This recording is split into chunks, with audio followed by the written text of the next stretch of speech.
नमस्कार। राज्य शिक्षा शोध एवं प्रशिक्षण परिषद बिहार पटना में आपका स्वागत है। साइंस इज फन के तहत आज मैं फिर आपके सामने कुछ गतिविधि लेकर आई हूँ।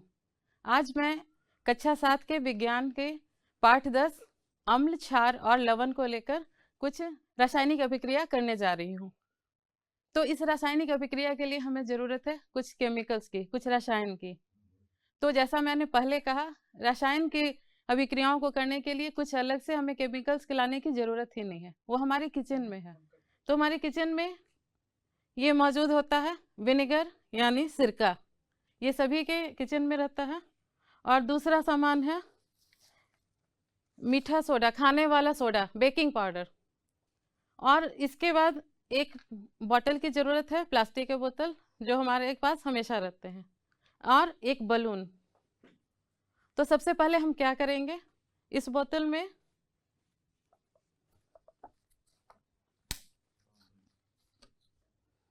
थोड़ा सा विनेगर यानी सिरका डालते हैं।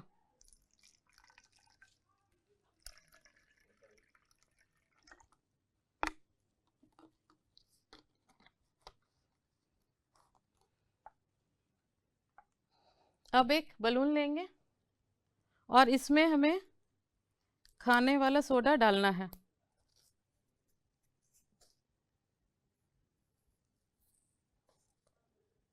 लगभग 1 चम्मच सोडा डालेंगे, मैंने पहले से इसमें डालकर रखा हुआ है। अब इस बलून को अच्छी तरह से इस बॉटल के ऊपर लगा देना है।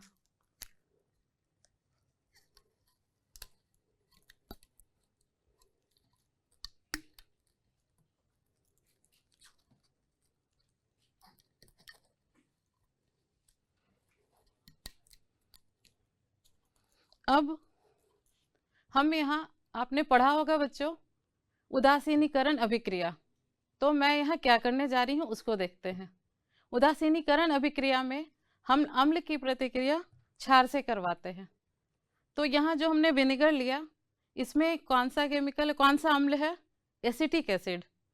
और जो हमने ये बेकिंग सोडा लिया, मीठा सोडा, इसमें सोडियम बाइकार्बोनेट जो कि एक क्षार है। अब इन दोनों की प्रतिक्रिया हम करवा रहे हैं और धीरे धीरे इस मीठे सोडे को हम इसमें डालते हैं, इस घोल में।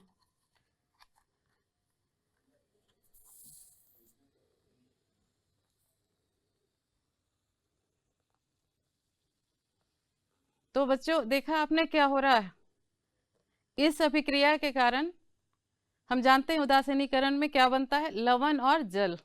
तो यहाँ एक लवण बन रहा है सोडियम एसीटेट। पर एक नई चीज इसमें क्या हो रही है, ये बलून क्यों फूल रहा है? तो ये इसलिए फूल रहा है कि इसमें कार्बन डाइऑक्साइड गैस निकल रही है और इसी कार्बन डाइऑक्साइड के कारण ये फूल रहा है। तो अब हम इसको चेक भी कर सकते हैं कि ये कार्बन डाइऑक्साइड है या नहीं।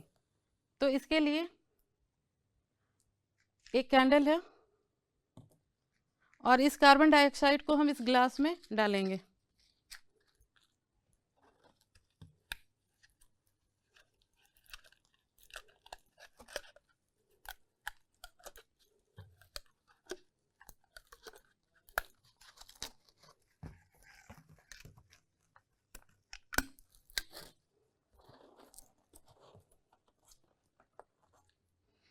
अब इस मोमबत्ती को हम जलाते हैं।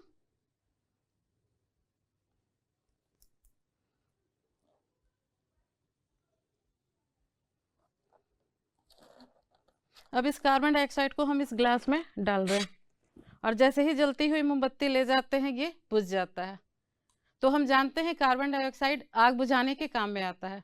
तो आपने इसे भी देखा कि कैसे कार्बन डाइऑक्साइड के संपर्क में आने पर यह जलती हुई मोमबत्ती बुझ गई। तो बच्चों ये मज़ा आया। अगर आपको भी ये गतिविधि अच्छी लगी तो आप इसे कर सकते हैं घर में, और इससे आप उदासीनीकरण अभिक्रिया को भी अच्छी तरह समझ सकते हैं। साथ ही ये भी जान सकते हैं कि कार्बन डाइऑक्साइड गैस को बुझाने के काम आता है। मुझे लगता है आपको ये अच्छा लगा होगा, तो आप इसे ज़रूर करें। और ऐसे ही मज़ेदार गतिविधियों के साथ हम फिर आपके पास आएंगे नए नए वीडियोज़ को लेकर, क्योंकि सीखेंगे, सिखाएंगे, विज्ञान को रोचक और सरल बनाएंगे। धन्यवाद।